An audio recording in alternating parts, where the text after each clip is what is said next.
Pensemos por un momento en la quietud absoluta de una casa vacía por la noche. Faltan apenas unos minutos para la medianoche. El único sonido real es el zumbido constante del refrigerador en la cocina. Ujú. O quizá el tic-tac acompasado de un reloj de pared al final del pasillo. Fíjate que para quien nos escucha hoy, especialmente, para aquellas personas mayores que han visto cómo las habitaciones de su casa se iban vaciando con el paso de las décadas, esta escena nocturna puede resultar abrumadoramente familiar. Claro, es una imagen muy, muy vívida. Y hay un dato que verdaderamente, hiela la sangre al investigar las fuentes para nuestra inversión de hoy. Millones de adultos mayores viven completamente solos en sus domicilios. Y en el silencio inquebrantable de esas noches largas, pues la soledad deja de ser solamente una circunstancia de vida para convertirse en un peso físico, un peso denso que se instala directamente en el pecho. Es un peso abrumador, sin duda. Pero lo que revelan nuestras notas de hoy es que este silencio tiene una característica tremendamente traicionera. A menudo se disfraza de tranquilidad. De paz, digamos. Exacto. Y ahí, en esa ilusión de que la falta de fricción es paz, es donde reside el verdadero peligro. Y hablo de un peligro letal, tanto para nuestra salud física como mental. Fíjate que estaba revisando los testimonios que tenemos sobre la mesa, y hay una historia que ilustra esta trampa de una manera, brutal, la verdad. Es el caso de una mujer llamada Vera. Ah, sí. El caso de Vera es, impactante. Totalmente. Según relatan los documentos, cuando Vera enviudó, tomó una decisión que, vista desde fuera, a muchos les pareció la reacción más lógica y natural ante el proceso de duelo. O sea, simplemente cerró la puerta de su casa. Claro, se aisló. Exacto. Les dijo a sus conocidos que solo quería estar sola, que tratar con la gente y salir a la calle la agotaba profundamente.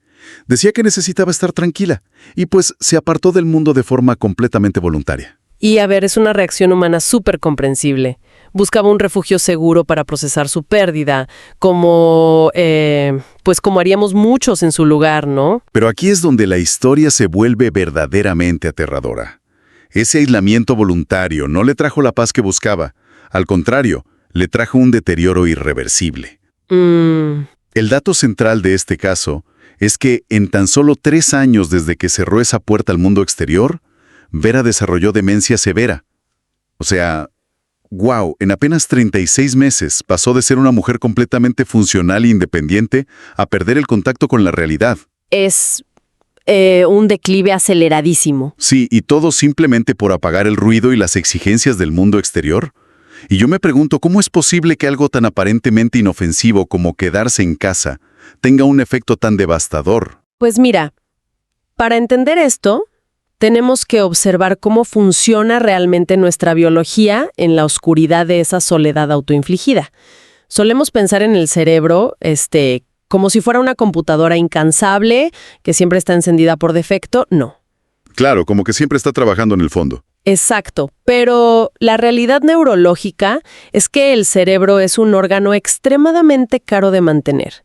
Pesa a lo sumo un 2% de nuestro cuerpo, pero devora casi el 20% de nuestra energía diaria. ¡Wow! ¿El 20%? Así es. Por lo tanto, actúa como un contador implacable. Siempre está buscando dónde recortar gastos. O sea que es una máquina muy eficiente, pero asombrosamente perezosa si se lo permitimos, ¿no? De plano. Cuando nos encerramos en casa y pasamos los días en un entorno sin estímulos, le quitamos al cerebro su alimento principal. Piénsalo así.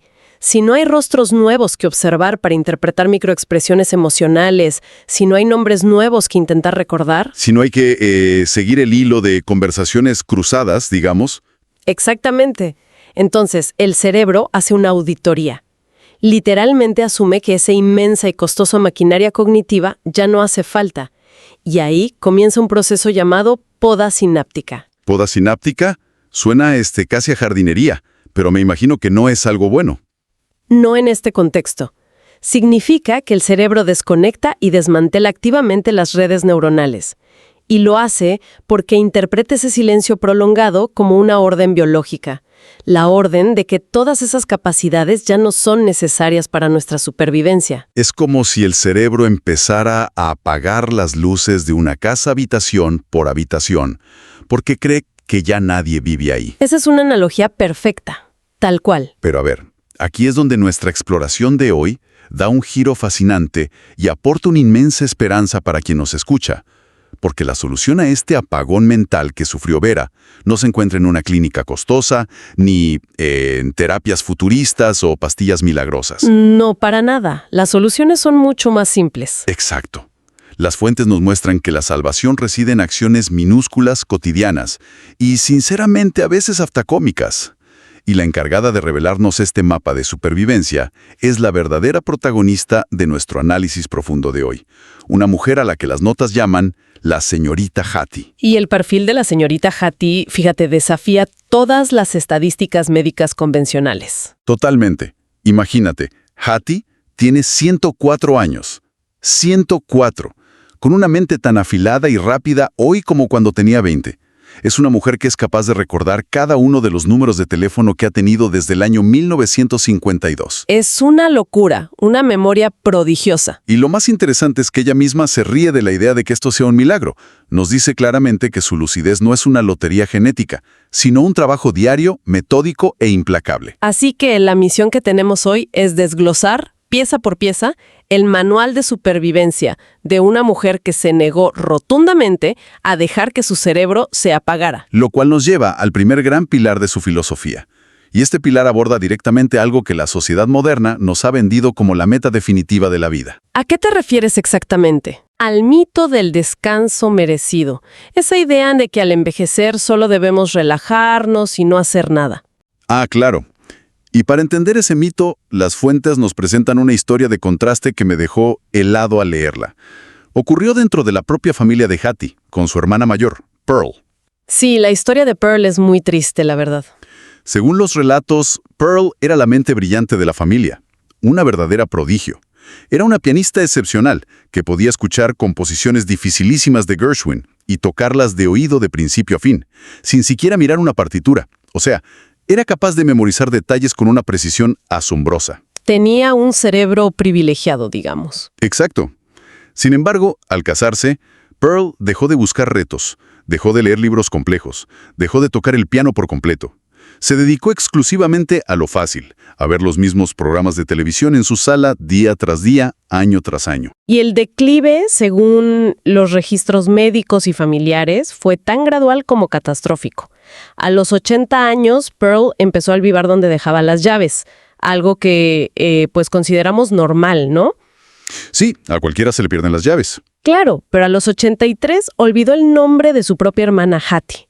Y a los 85, esta mujer que solía tocar a Gershwin con memoria, no reconocía a sus propios hijos y olvidó cómo sostener un tenedor. ¡Wow! Permíteme detenerte ahí porque esa caída es verdaderamente brutal. Siempre nos han vendido que la jubilación es la etapa dorada para, por fin sentarnos, no hacer nada y simplemente disfrutar de la comodidad.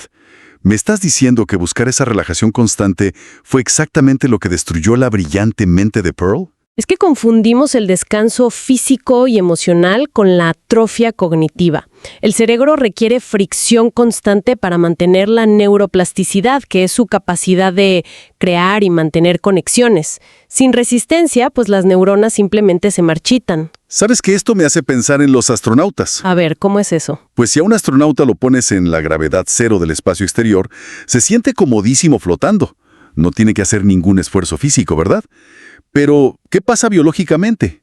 Como no hay resistencia, sus músculos y huesos se atrofian a una velocidad alarmante en cuestión de semanas.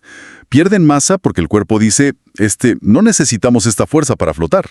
Fíjate que esa analogía de la gravedad cero da en el clavo científico. La comodidad mental extrema es, la gravedad cero para nuestra materia gris. Por eso la regla de oro que Hattie extrajo de la tragedia de su hermana es que hay que usar el cerebro todos los días para cosas difíciles. Cosas difíciles, no pasatiempos sencillos. Exacto. No cosas placenteras y sencillas, sino tareas que generen resistencia, que cueste trabajo. Y lo vi en sus hábitos diarios. Hattie, imagínate, a sus 104 años, no se sienta a tocar cancioncillas sencillas en el piano. Elige deliberadamente piezas complejas de compositores como Chopin o Beethoven. Piezas que le exigen una atención absoluta y que incluso hacen que le duelan las manos. Busca el esfuerzo activo. Sí, e incluso recita pasajes larguísimos de la Biblia de memoria solo para probarse a sí misma que sigue al mando. Y con algo tan simple como el periódico, se niega de plano a hacer el crucigrama fácil de los lunes, ese que resuelves en 10 minutos y te hace sentir súper inteligente. Ah, no, ella va por el difícil. Ella busca el crucigrama de los sábados, ese que es frustrante, el que te hace querer arrojar el lápiz al otro lado de la habitación. Y esa frustración es exactamente el objetivo, ¿sabes?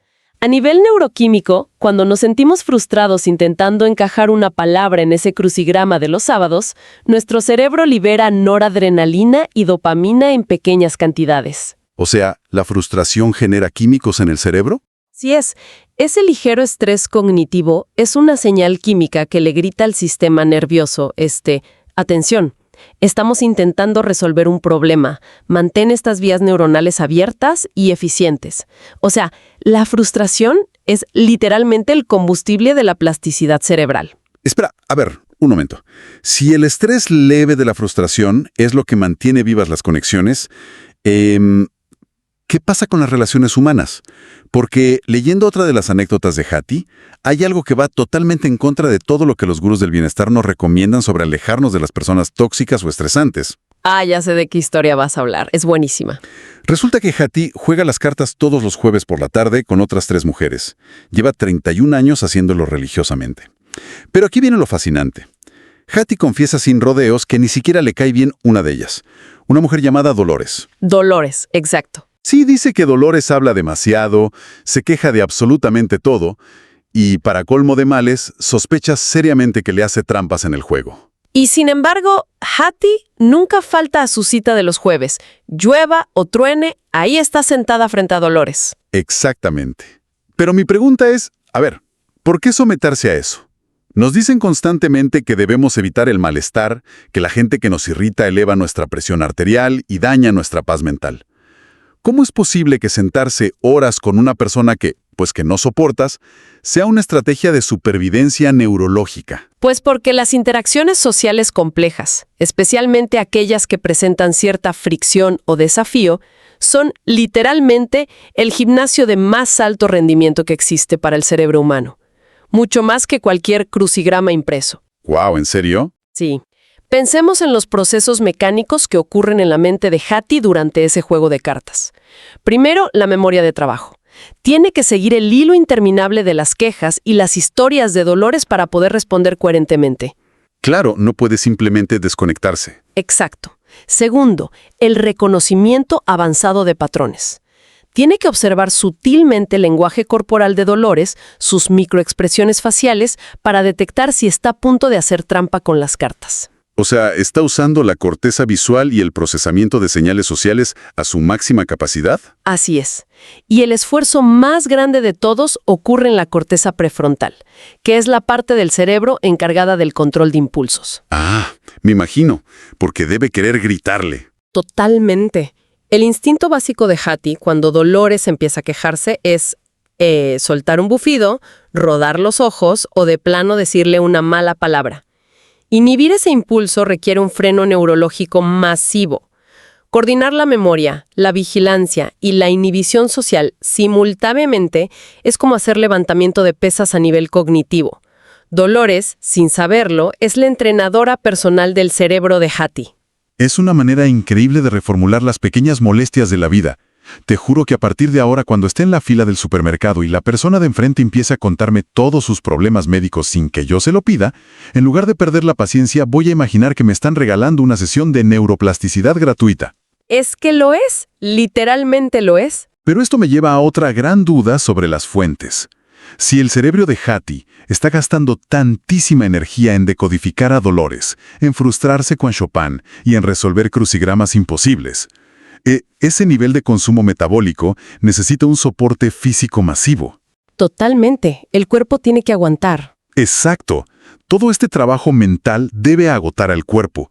¿Cómo logra una maquinaria física de más de un siglo, 104 años, sostener todo esto? Aquí es donde las notas entran en los pilares innegociables de la fisiología. Porque la mente no flota fuera del cuerpo en un vacío. Depende absoluta y directamente de la calidad del flujo sanguíneo. Y el primer pilar de Hattie para garantizar ese soporte es, sin duda, el movimiento. Sí, y me parece importante aclarar que las fuentes no hablan de milagros atléticos. Nadie le pide a una persona de 80 o 100 años que corra una maratón o levante pesas pesadas en el gimnasio. No, claro que no. Las articulaciones tienen un límite biológico muy claro. Exacto. La regla de Hattie es el movimiento constante aunque sea minúsculo. Caminar hasta el buzón de la correspondencia, dar la vuelta a la cuadra, ir de la cocina a la sala varias veces al día. Y fíjate, la advertencia sobre la falta de esto la vemos en otra historia familiar, la de su hermano Samuel. Otra historia dura de leer. Muy dura. Según el relato, al llegar a los 70 años, Samuel decidió que le dolía la espalda y que ya había trabajado suficiente en la vida. Se sentó en su sillón reclinable y de plano dejó de moverse. Para cuando cumplió 80, la mente de Samuel se había desmoronado por completo. Ya no sabía ni en qué año vivía. Es que la historia de Samuel ilustra un colapso mecánico muy simple. El movimiento físico, por ligero que sea, actúa como una bomba hidráulica. ¿Una bomba hidráulica? Sí, imagínate. Cada paso que damos contrae los músculos de las piernas, y eso ayuda a empujar la sangre, que está cargada de oxígeno fresco y nutrientes vitales, hacia arriba, en contra de la gravedad, directo al cerebro. Ah, ya entiendo. Cuando nos quedamos inmóviles en un sillón durante horas y horas, día tras día, ese flujo vascular se vuelve lento y perezoso. Y un cerebro mal oxigenado no puede permitirse el lujo de crear nuevas conexiones. Su única opción es empezar a apagar funciones para ahorrar el poco oxígeno que recibe. Claro, lo entiendo perfecto. El movimiento es la bomba de combustible. Pero el otro elemento físico en la rutina de Hattie me causó muchísima curiosidad. Es más, casi escepticismo al principio. ¿Ah, sí? ¿Cuál? Ella es radicalmente estricta con el sueño. Se acuesta a las 9 de la noche y se levanta a las 5:30 de la mañana en total oscuridad. No importa quién llame ni qué programa den en la televisión. Es súper disciplinada con eso. Sí, y por otro lado, su difunto esposo solía quedarse dormido a medias frente al televisor encendido, despertándose confundido de madrugada en su sillón. Hattie está firmemente convencida de que esa forma de dormir le robó años de vida a su marido. Y la ciencia le da la razón. Pero a ver, nuestra cultura moderna nos enseña que el sueño profundo es casi un lujo o una pérdida de tiempo. ¿Qué diferencia biológica hay realmente entre, dormitar en un sillón con la televisión encendida y dormir 8 horas seguidas a oscuras en una cama? ¿No estás descansando en ambos casos? Pues mira, hay una diferencia abismal que la neurociencia ha revelado recientemente y tiene que ver con un mecanismo fascinante llamado el sistema glinfático. Glinfático con G, ¿verdad? Exacto, sistema glinfático. Durante el día, mientras pensamos, hablamos y procesamos información, nuestras neuronas generan desechos metabólicos, como una proteína específica llamada beta-amiloide. Desechos metabólicos. Imagina que es como la basura que se acumula en las calles de una ciudad muy activa durante el día. Si solo dormitas en un sillón con el ruido y la luz del televisor interrumpiendo tus ciclos constantemente, te quedas en las fases superficiales del sueño. O sea, no llegas a descansar bien. Pero cuando entras en el sueño profundo, ininterrumpido y a oscuras, sucede algo extraordinario. Las células de soporte en el cerebro, que se llaman células gliales, literalmente se encogen en tamaño hasta un 60%. A ver, espera. ¿Se encogen físicamente un 60%? ¿Para qué harían eso? Para crear espacio. Fíjate, al encogerse, permiten que el líquido cefalorraquídeo inunde el tejido cerebral como si fuera una manguera a presión. Y así van barriendo y limpiando toda esa basura tóxica acumulada durante el día. ¡Wow! Es un sistema de limpieza interno. Totalmente. Si no tienes sueño profundo sostenido, el equipo de limpieza nocturno nunca recibe la orden de salir a trabajar. Y esa basura proteica, con los años, se solidifica y forma las placas que asfixian a las neuronas, algo que está directamente relacionado con el deterioro cognitivo grave. Es como tener a los camiones recolectores de basura ahí listos en el garaje, pero jamás darles la llave para encender el motor y salir a limpiar. Ahora todo tiene sentido. Y fíjate, junto con el sueño profundo, las notas de Hattie hablan de una regla inquebrantable sobre el combustible diario. Me refiero a la dieta. Ah, la alimentación. Fundamental. Y lo refrescante aquí es que ella no sigue ninguna tendencia moderna. No hay dietas restrictivas raras ni suplementos mágicos costosos. Su regla es simple. Comida real. Si viene en una caja de cartón cubierta de colores llamativos o si tiene una lista de ingredientes que parece una fórmula química impronunciable, de plano no lo come. Una regla muy sensata. Ella se alimenta de cosas básicas, vegetales, pollo, pescado y su propio pan de maíz preparado en casa. Lo cual, fíjate, evita directamente el enemigo invisible del cerebro, la neuroinflamación. Los alimentos ultraprocesados provocan picos violentos de glucosa y desencadenan respuestas inflamatorias en todo el sistema. Y la inflamación afecta al cerebro, claro. Totalmente. Cuando el cuerpo está inflamado crónicamente, los vasos sanguíneos del cerebro se vuelven rígidos, y eso impide la entrega eficiente de ese oxígeno del que hablábamos antes. Comida real significa combustible limpio sin residuos inflamatorios que tapen las tuberías, por así decirlo. Pero a ver, de nada sirve tener un automóvil clásico en el garaje, con la pintura reluciente, las bujías limpias, el tanque lleno de la mejor gasolina y los neumáticos impecables, si no hay nadie que inserte la llave en el contacto y lo encienda. Puedes caminar todos los días, comer puras verduras y dormir profundamente 8 horas, pero si no hay chispa, el motor simplemente no arranca. Así es, falta el motor emocional. Y aquí es donde las notas revelan el ancla de la existencia de Hattie, lo que verdaderamente la salvó cuando quiso imitar a Vera y cerrar la puerta tras quedar sola en el mundo. Hablamos del propósito, la instrucción biológica definitiva. Exacto, el propósito. Hubo un momento crítico en su vida. Hattie había enterrado a su esposo. Había enterrado a su hermana Pearl. Se había despedido de la gran mayoría de sus amigos de juventud y el abismo de la soledad y la irrelevancia la miraba directamente a los ojos. Todo apuntaba a que era el momento perfecto de rendirse y dejar que la mente se apagara. Era el camino más fácil. Pero entonces, resulta que su bisnieta se le acercó con una petición. Quería que Hattie le enseñara a tocar el piano antes de irse a la universidad. Y ese pequeño momento, esa simple petición, fue su salvavidas absoluto. Porque, fíjate, el propósito no es solo un concepto bonito para escribir en una tarjeta de felicitación o en un libro de autoayuda. Es una orden de supervivencia que le damos a nuestra propia biología. ¿Cómo funciona eso a nivel biológico? Mira, cuando nos levantamos sin obligaciones, sintiendo que a nadie le importa si nos despertamos a las 8 de la mañana o al mediodía, el cerebro, en su constante evaluación de recursos de la que hablábamos al principio, se dice a sí mismo, nadie nos requiere, nuestro impacto en el mundo ha terminado, es seguro comenzar el proceso de cierre. Te empieza a apagar las luces otra vez. Exacto. Pero al aceptar enseñar a su bisnieta, Hattie le envió una señal inequívoca a su sistema nervioso. Le dijo a su cerebro, «Hey, tenemos que mantener las redes motoras finas funcionando. Tenemos que mantener la memoria musical alerta. Hay una persona joven que depende de nosotros para colocar sus manos sobre un teclado». Es increíble el poder que tiene eso. Y creo que lo hermoso de este mensaje para quien nos escucha hoy es que el propósito no tiene que ser una misión gigantesca, ¿verdad? No, para nada. O sea, no necesitas fundar una ONG internacional, ni escribir un libro revolucionario, ni cambiar el mundo.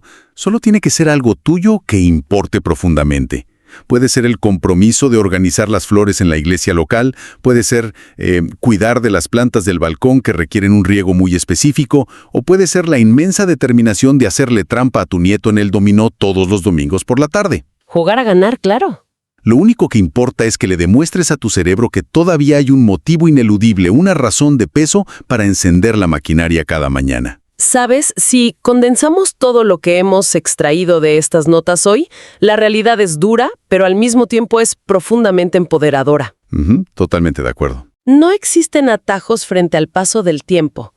Hemos visto cómo la búsqueda desmedida de la comodidad atrofia las redes neuronales de manera brutal. Hemos entendido que esquivar a la gente nos priva del gimnasio cognitivo más efectivo que existe, por más molestos que sean a veces. Sabemos que el cuerpo necesita movimiento para oxigenar, sueño profundo para limpiar la basura celular y comida real para evitar la inflamación. ¿Y el propósito, claro? Y por encima de todo eso, sí, que esta maquinaria física exige un porqué para seguir operando. Mantener nuestra mente ágil no es un derecho adquirido por llegar a cierta edad. Es un ejercicio de resistencia diaria. Requiere la valentía de elegir la fricción en lugar de la pasividad. Y eso, fíjate, me hace pensar en todos nosotros, en nuestras propias rutinas. Seguramente todos tenemos algún reto intelectual que abandonamos porque nos hacía sentir frustrados. Todos tenemos a nuestra propia versión de dolores en la familia o en el vecindario, esa persona que nos roba la paciencia y a la que evitamos a toda costa. Todos tenemos una Dolores, seguro. Pero quizá, al entender la ciencia detrás del esfuerzo, podamos empezar a ver esa frustración mental y a esa persona molesta como los verdaderos guardianes de nuestra longevidad cognitiva. Son literalmente las herramientas que afilan nuestra lucidez todos los días. Así que me gustaría dejar una última reflexión flotando en el aire para concluir nuestra inmersión de hoy. Una idea que surge directamente de las fuentes, pero que me gustaría que resonara en el silencio de esas casas que mencionábamos al principio del programa. Si asumimos que nuestra mente es como un auditor silencioso, escuchando y evaluando cada una de nuestras acciones diarias, para decidir si todavía necesita que nos mantenga alerta, ¿qué mensaje exacto le estamos enviando hoy con nuestras decisiones? Cuando decidimos no salir de casa, no aprender algo nuevo, no hablar con nadie, ¿le estamos exigiendo a nuestra mente que se prepare a fondo para seguir viviendo? ¿O le estamos dando permiso en absoluto silencio para empezar a apagarse?